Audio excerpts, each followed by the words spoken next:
지난주부터 새로운 재택치료 체계가 시행되고 있죠. 고위험군이 아닌 확진자들은 셀프로 관리를 해야 하는데요. 자가진단부터 치료까지 스스로 챙겨야 할 게 많아졌습니다. 오늘은 국립암센터 대학원장 명승권 교수와 함께 재택치료 시 주의점 자세하게 알아보겠습니다. 네, 교수님 안녕하세요. 네, 안녕하십니까. 반갑습니다. 네, 반갑습니다.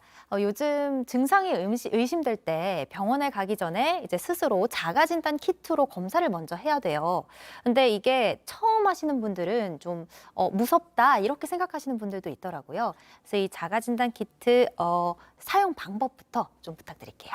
네, 뭐 지금까지는 누구든지 코로나 검사를 위해서 선별진료소 가게 되면 PCR 검사라는 걸 하지 않았습니까? 네. 그러나 이제 만 60세 이상 그리고 의사 소견이 있는 코로나19 의심 대상자 경우는 기존처럼 PCR 검사를 하지만은 그렇지 않은 경우에는 증상이 있다 할지라도 자가 검사를 해야 됩니다. 그 자가 검사 이름이 바로 신속 항원 검사인데요.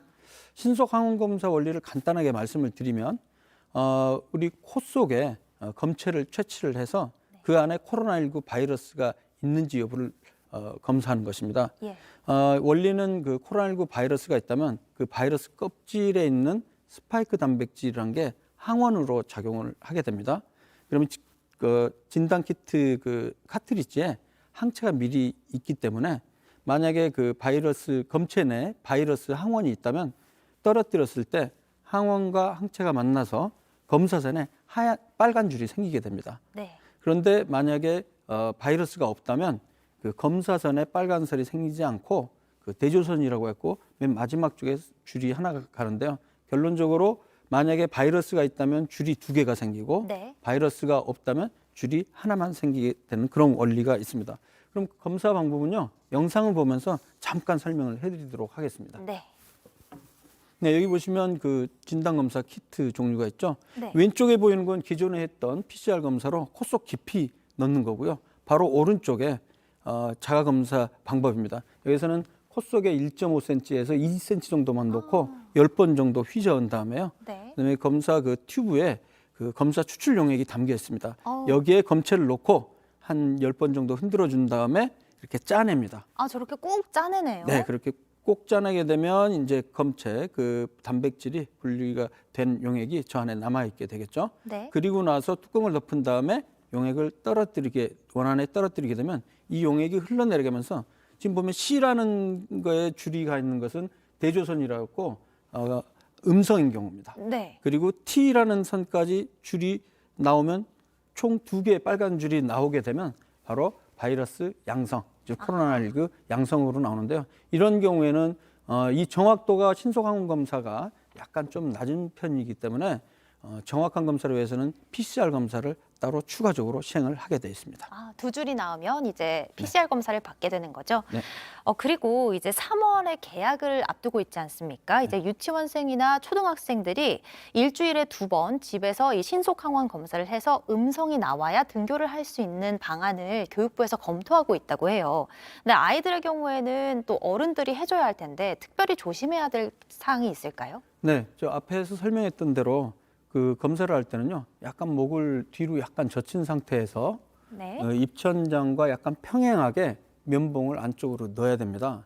근데 이제 간혹 가다가 너무 위쪽으로 네. 깊숙이 거칠게 넣는 경우에는 간혹 그 점막에 염증이 있거나 약한 경우에는 출혈이 생기거나 통증이 생길 수가 있습니다. 아이고. 그렇기 때문에 부드럽게 너무 깊숙하게 찌르지 말고 평행하게 한 2cm 이내로 찌르는 것이 중요합니다. 그 PCR 검사처럼 이렇게 깊숙이 넣을 필요는 없다는 말씀이시죠? 네, 그렇습니다. 네. 그리고 이제 PCR 검사를 거쳐서 만약 확진이 되더라도 지금 80%가량이 재택 치료를 하고 있지 않습니까? 네. 근데 이게 보건소나 병원도 연락이 잘 안 되는 경우가 많다고 하고 좀 불안한 점들이 많아요. 그래서 우선 집에 꼭 갖춰둬야 하는 준비물은 없을까요? 네, 뭐 그 재택 치료할 때 열이 나거나 목에 통증이 있거나 또 기타 감기 혹은 코로나19 경증에서 보일 수 있는 감기 비슷한 증상이 있을 수가 있기 때문에요.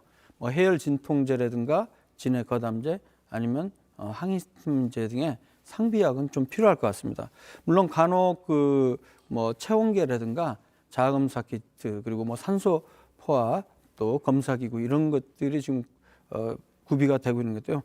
되고 있는데 필요한 경우에는 그런 그 키트 같은 것도 구비해 놓는 게 좀 도움이 되겠습니다. 이 방금 말씀하신 산소 포화도 측정기는 꼭 필요한 건가요?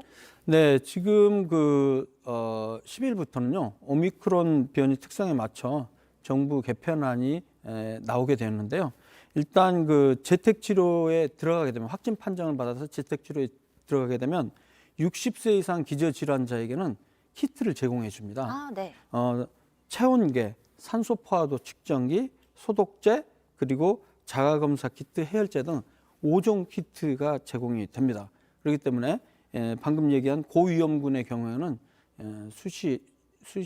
그러니까 주기적으로 산소 포화도 검사를 시행을 해서 만약에 그 수치가 94% 미만으로 떨어진다.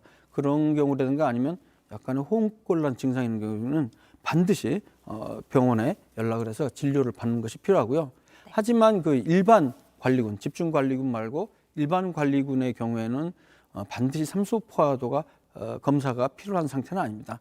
증상 중심으로 해서 혹시 고열이 지속된다든가 이런 경우에는 진료가 필요할 수가 있겠습니다. 아, 네.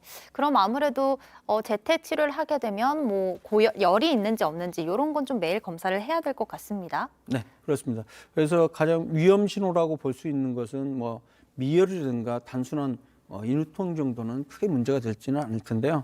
만약에 숨이 좀 찬다든가 아니면 그 발열이 38도 이상으로 계속 반복이 된다든가 아니면 흉통이 심하다든가 이런 증상이 있다면 좀 위험 신호로 보고 병원, 비대면 진료 등이 필요할 것 같습니다. 아, 그럼 방금 말씀해주신 증상들이 나타났을 땐 이제 의사와 반드시 상의를 해야 한다는 거죠. 네, 여기까지 듣겠습니다. 감사합니다. 감사합니다.